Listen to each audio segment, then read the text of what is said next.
Bem-vindos mais uma vez, pessoal. Hoje vamos tentar fazer um podcast rápido. Pergunta e resposta, a coisa mais linda possível. Falando sério?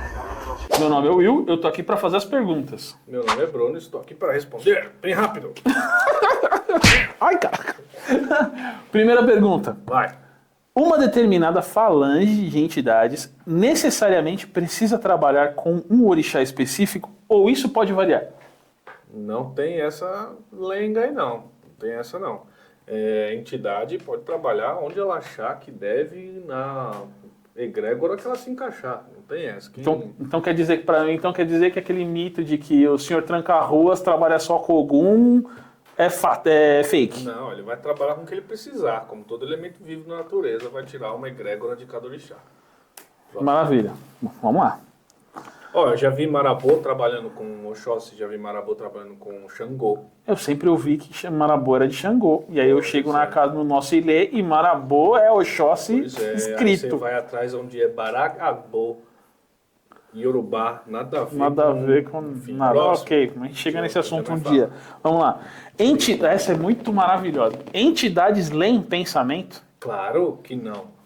Entidades não lê pensamento de ninguém, gente. Entidade vai, através da sua egrégora espiritual, interpretar alguma reação física sua e espiritual que pode reverberar na física. Então, vê a áurea, vê o processo disso, entendeu? Então, se você está magoado, triste, chateado, alguma coisa assim, você tem um tipo de egrégora. Se você está feliz, empolgado, excitado, você tem um outro tipo de egrégora. Tá. E aí eu vou te fazer uma pergunta muito interessante. Mas e aquele papo de que eles conversam com o seu Ebel Orum para saber alguma coisa sobre você? Aí sim, você perguntou se ele lê mente, não se ele é fofoqueiro. Ah, então entidades são fofoqueiras. Mas já disse óbvio, o Baba. É claro, quanto maior o tipo de fontes de informação, mais eu sei. Fora que as entidades também são espíritos que agregam uma certa experiência, né? Então, se você for lá querer contar historinha da carocha, aquela entidade já viveu vidas e lembra das vidas, interpretou as vidas, entendeu o que aconteceu em cada uma delas,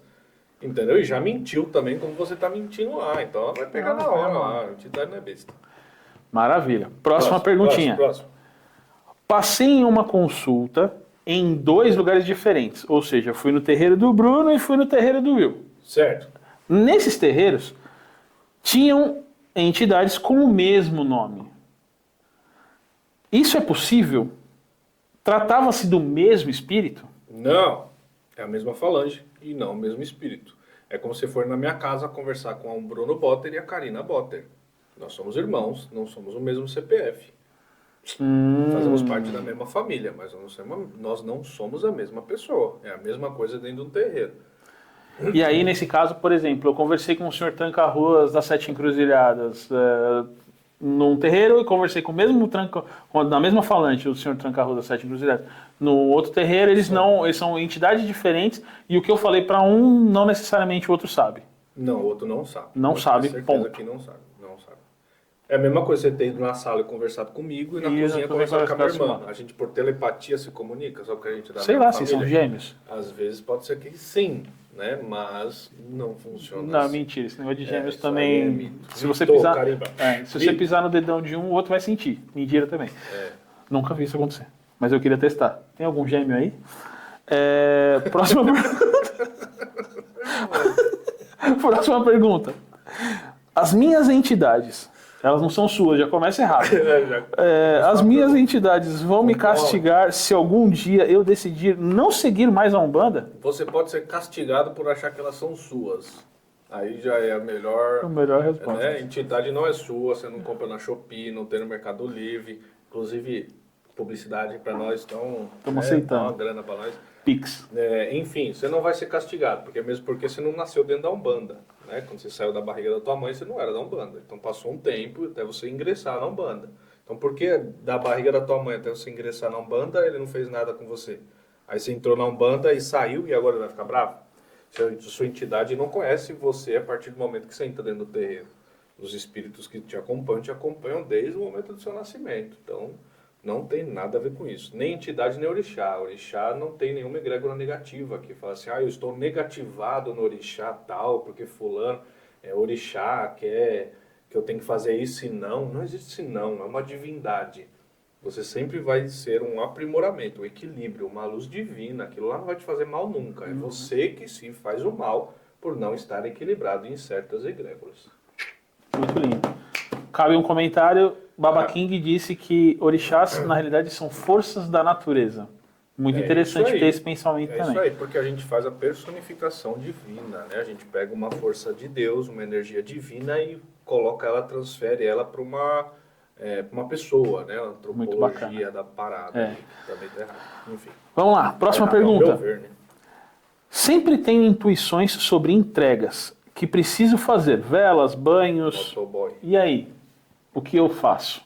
E aí, o que eu faço? Muito vago, né? Sempre tem intuições do que eu tenho que fazer. Beleza, essas intuições são baseadas no quê? Você é um médium, você tem um desenvolvimento mediúnico, você vai numa casa, você é católico, você é evangélico.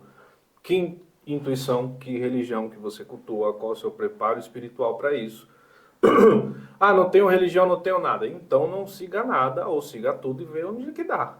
Entendeu? Se der ruim, vai para um terreiro, vai para uma matriz da sua religião, vai se orientar. Engraçado que essa pergunta me fez lembrar de uma situação comigo. No começo, antes de virar filho da casa, em determinado dia eu senti vontade de servir cerveja preta para Xangô. Caô. Ponto. Do caboclo. Para Xangô. A ideia era, entendeu? Na época era Xangô, certo. Tá ligado? Era isso. Tá. E eu fiquei com aquele negócio e não fiz nada, porque eu não sabia se era coisa da minha cabeça ou se era realmente alguma coisa. Eu acho que cabe nessa pergunta aí. Muito interessante. Tome cuidado com as oferendas, às vezes você vai oferecer coisa para quem não devia. Principalmente bebida alcoólica. Próxima pergunta. O que eu posso e o que eu não posso pedir às entidades? Pedir você pode tudo. Não quer dizer que ele vai te dar, entendeu? Peça respeito. Peça com respeito. Né? Eu acho que isso que eu quis dizer. Peça com respeito, respeito ao solo sagrado. Ali você não está num psicólogo de pobre, você está dentro de um templo religioso, então respeite a casa religiosa. Tenha princípios, tenha moral, tenha respeito por aquele espírito e não tem... E é isso. Isso eu não posso falar. Você pode falar de tudo. Acho que se tem um lugar que você pode falar é dentro do terreiro, onde as entidades ali não vão te julgar, nem por passado, nem presente, nem futuro. Muito pelo contrário. Vão tentar te compreender da melhor forma e dar um rumo para aquilo, né? Óbvio que tem cada assunto para uma gíria específica, né? Acho que você pegou aí a referência. Muito importante. Próxima pergunta. Para que servem as guias e os banhos que as entidades pedem para eu fazer? Tá, pergunta... aliás, resposta rápida ou resposta mais elaborada? Dá uma resposta rápida. Tá, proteção e equilíbrio espiritual. Ponto. Aprenderam? Próxima pergunta? Não. Resposta um pouco mais desenrolada. O fio de conta, na verdade, ele toma o fio de conta, as guias, né? Ele toma os banhos, né, para agregar a energia daquelas ervas que estão vivas e ativas dentro daquele fio. As bolinhas coloridas é pura identificação, para você saber qual cordão é de qual orixá, de qual entidade, de qual radiação, de qual vibração. Entendeu? É uma questão de organização. Então, os fios de conta você usa para você ter aquela irradiação daquele cordão próximo ao seu corpo. Entendeu? O banho é a mesma coisa, você toma o banho para que essa irradiação das ervas fiquem sobre o seu campo espiritual, né? Seus chakras e tal. Isso possa te trazer um equilíbrio, uma prosperidade, a proteção. Cada erva tem um tipo de função. Então você toma banho com determinada erva para ter aquele tipo de reverberação no teu corpo. Vocês querem aprender mais sobre ervas? Curso de ervas. Curso de ervas. Perguntem aí, peçam aí. Quem sabe a gente convence o moço a liberar mais um curso de ervas pra gente. Boa, esse semestre vai ter. Aí presencial, sim. Tá? Bom, para quem é de São Online, Paulo, é nóis. Próxima pergunta. Próximo. Por que os médiuns da Umbanda usam roupa branca? Nossa, muito boa essa pergunta. Ela é interessante. Curta ou... então, você escolhe, eu vou perguntar dos dois. Eu explicar, então, né? Na verdade é assim, né? O branco tem todo o simbolismo da união de todas as luzes, né? Se eu pegar todas as luzes e juntar, vai dar o branco. Então, é um dos propósitos que se usa branco, até mesmo o propósito que se usa preto nas vidas de Exu, né? Que é toda cor material. Então, se você pegar todos os lápis de cor numa folha, pintar um em cima do outro, vai sair preto. Tá? Então, A junção de toda a matéria, preto. Junção de todas as luzes, branco. É por isso que usa roupa branca na gira de direita e roupa preta na gira de esquerda. Mas, contudo, entretanto, representa a purificação. Representa a paz, a tranquilidade, a humildade, que mais? O branco puro, luz. Né? A humildade também. Né? E não é só a roupa branca. Tá? O uniforme também representa a igualdade entre todos. Né? A sua roupa de marca específica ou do outro não interessa em nada. Tanto que as iniciações em algumas matrizes algumas religiões de cunho, né, matriz africana, são de saco de batata, saco de arroz. As calças são feitas da mesma aquele tecidinho, bem furreca mesmo. Rústico, vamos colocar uma palavra bonita e rústico, vamos gourmetizar o rolê. Horrível, entendeu? Com esse intuito. Humildade. E igualdade.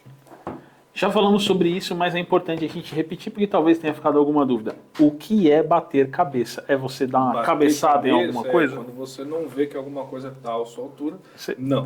Bater cabeça é um termo pejorativo aí, não é nem tão pejorativo, né? Mas é quando você encosta sua testa em algum altar. Por quê? Na verdade, quando você encosta a sua cabeça no altar, você reverencia o seu ori, aquele templo, aquele congá que a gente chama, né? Aquele sagrado. O altar sagrado.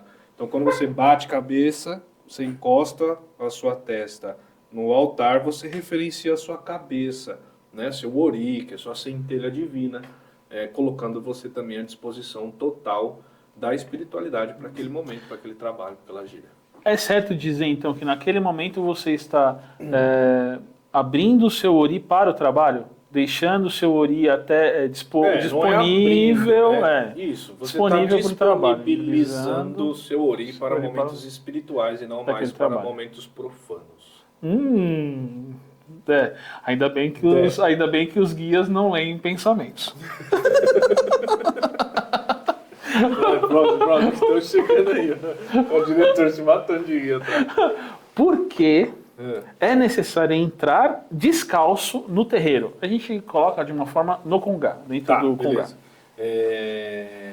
Também faz parte da purificação. O meu respeito ao solo sagrado, tanto que você entra descalço e algumas pessoas, né, tocam o chão, colocam na cabeça, no ori, enfim, em respeito àquele solo sagrado. É uma referência, né? O descalço é também para você receber energias daquele solo e para você também dissipar energias naquele solo sagrado.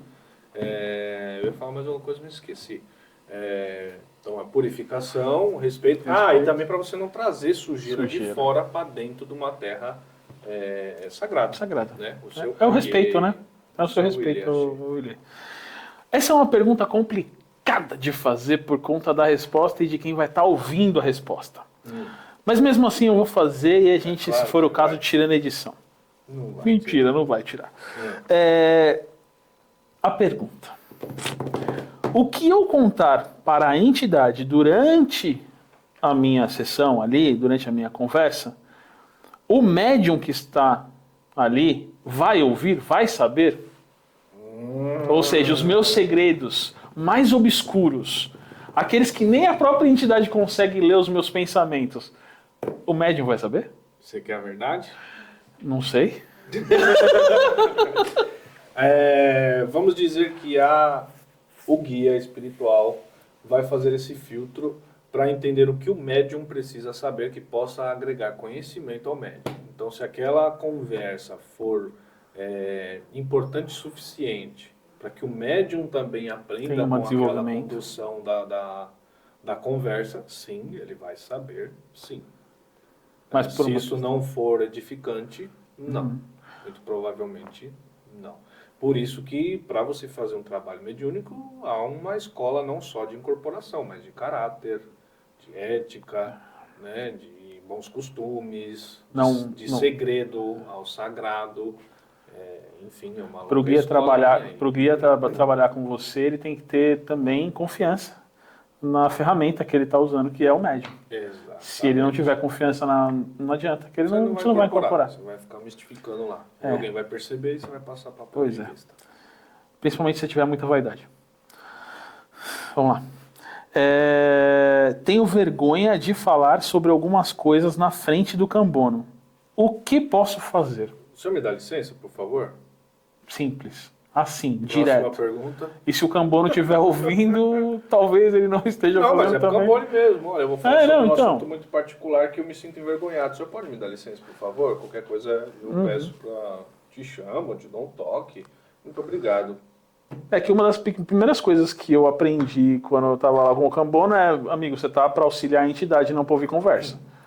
Isso também. Isso também. Então, se você está ouvindo a conversa de alguém, toma cuidado, talvez. Mas isso já faz parte do terreiro, né? Não da culpa do cara que é consulente. Entendeu? Sim. Às vezes isso é um problema do terreiro. O cara, o Cambone lá, ou o Cambono, como está colocado, que significa a mesma coisa, pode estar sendo tipo mal orientado, né? Então, é assim, né, cara? Acho que vai do teu interesse. O interesse ali é seu, não é? Tomar consulta, de receber o conselho, de fazer o processo que tem que fazer.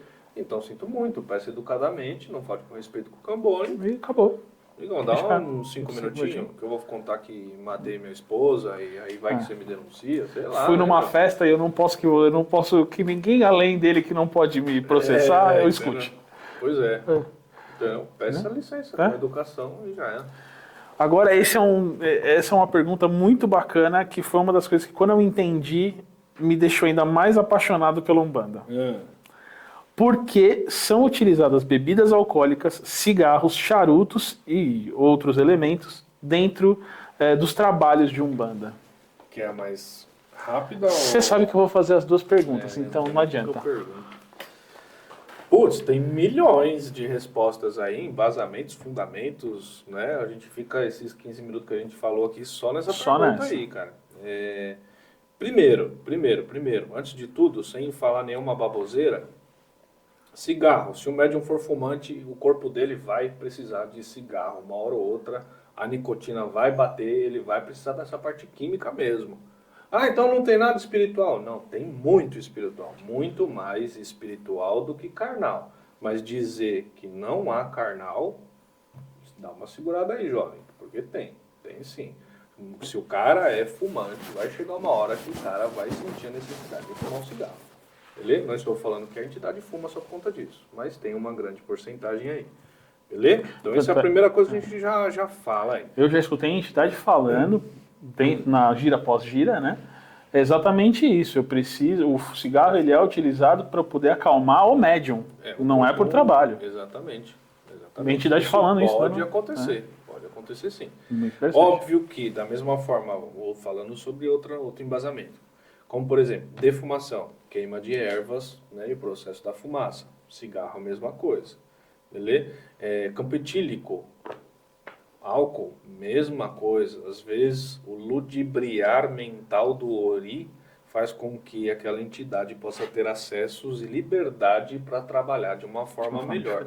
Putz, cara, tem milhões de coisas. Uma das coisas que eu achei muito interessante no meu aprendizado foi correlacionar a fumaça, correlacionar a bebida a elementos. Então, quando você fala da fumaça, você tem o ar, você tem o fogo, você tem a questão... tem muitas coisas. Uma das coisas que me deixou muito encantado com a Umbanda, quando eu comecei a aprender sobre, foi exatamente os elementos. E trabalhar com os elementos, né? Já estamos chegando no final. Essa é a nossa primeira. Que acho que vale até um podcast. Eu acho que sim. Se vocês gostaram desse papo, dá um toque aí pra gente. Se vocês chegarem, algumas pessoas perguntarem, quererem saber sobre isso, a gente volta a falar. A gente fala sobre bebida e fogo dentro do A gente quer saber sobre esse engajamento. Quantas pessoas querem saber sobre isso? Boa. E aí vale a pena pra gente parar um podcast e falar só sobre isso. Tá? Esse primeiro... eu acho que dá para ser a última. Nosso primeiro bate-papo ping-pong aqui, parte 1 foi sobre ritualísticas. Existem outras coisas que a gente pode falar sobre mediunidade e outras a gente vai jogando e a gente vai fazendo, tá? Beleza? Deixa eu ver aqui que essa é uma pergunta maravilhosa para a gente terminar. Maravilhoso. Umbanda pratica o mal? A Umbanda não, o bandista sim. Da mesma forma que o ser humano que não é um bandista também pratica o mal. O mal é, infelizmente, intrínseco ao ser humano. A maldade é humana, não é religiosa. Se bem que existem algumas religiões que podem praticar, mas mesmo assim os próprios praticantes não creem que estão fazendo algum malefício. Então, é a cabeça do ser humano, que alguém enfiou na cabeça dele que aquilo era legal e ele acaba fazendo. Né? Mas assim, a Umbanda pratica o mal, vamos interpretar agora de fato, né? Sem ficar floreando o assunto. A Umbanda não pratica mal. Não pratica o mal, pelo menos a Umbanda que eu pratico, né? Que também aí vai de onde você está praticando essa Umbanda aí também, que pode dizer algumas coisas. Eu acho que esse é um ponto muito importante a ser levantado. Conheça o terreiro que você está frequentando, a linha de trabalho, né, os trabalhos sociais que esse terreiro faz, enfim, a forma e a metodologia como esse terreiro trabalha, isso é o mais importante. Mas, geralmente, o terreiro de Umbanda, se você precisar ou se você solicitar qualquer tipo de trabalho que interfira numa vida de uma outra pessoa que não seja a sua, não vai ser realizado. Obviamente que eu estou falando, não estou falando sobre assim, meu avô está doente, né, ajudar meu filho a fazer tal coisa. E mesmo assim, dependendo de alguns trabalhos, só de mãe para filho. Beleza? Por intervenção, né? A interferência de um livre-arbítrio, interferência de um ori que não está ali para pedir essa misericórdia e tal. Então, se para fazer até o bem se há uma limitação, imagina se você quiser prejudicar alguém.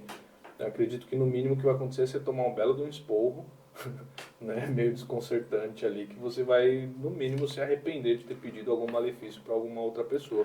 Eu acho que talvez a palavra correta, no meu entendimento, é você vai receber uma orientação brusca. Tipo isso.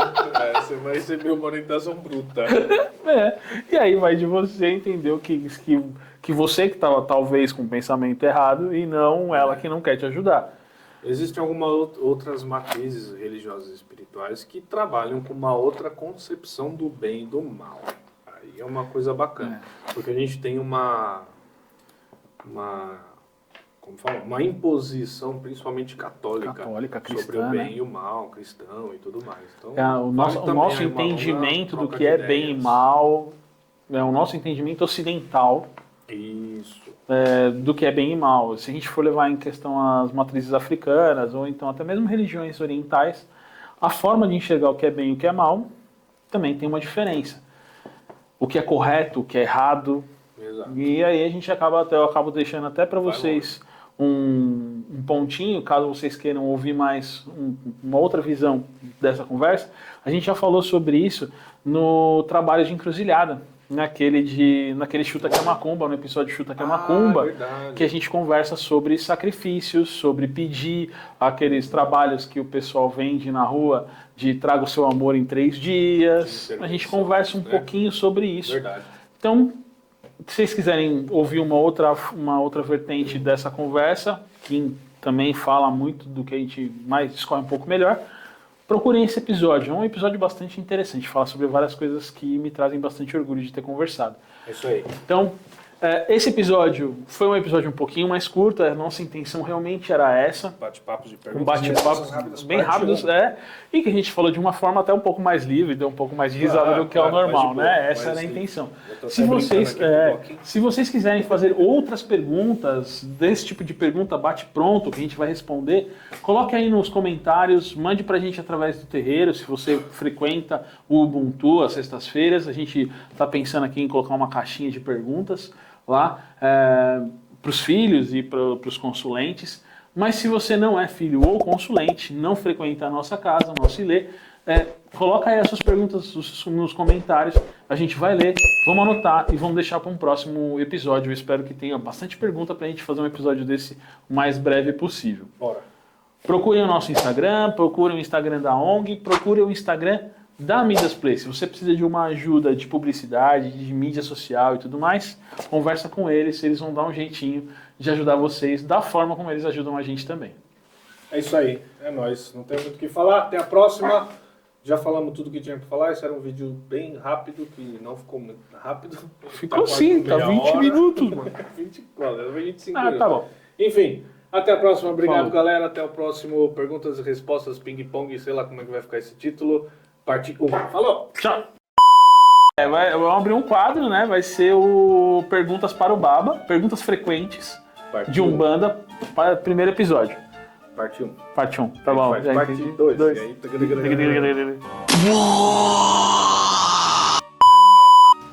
Entidade nenhuma lê pensamento de ninguém. É verdade, meu. Olha, eu vou te falar, hoje tá excelente. Você é vergonha da profissão! Será que ficou ruim o áudio? Ficou, né? Olha que porcaria, olha.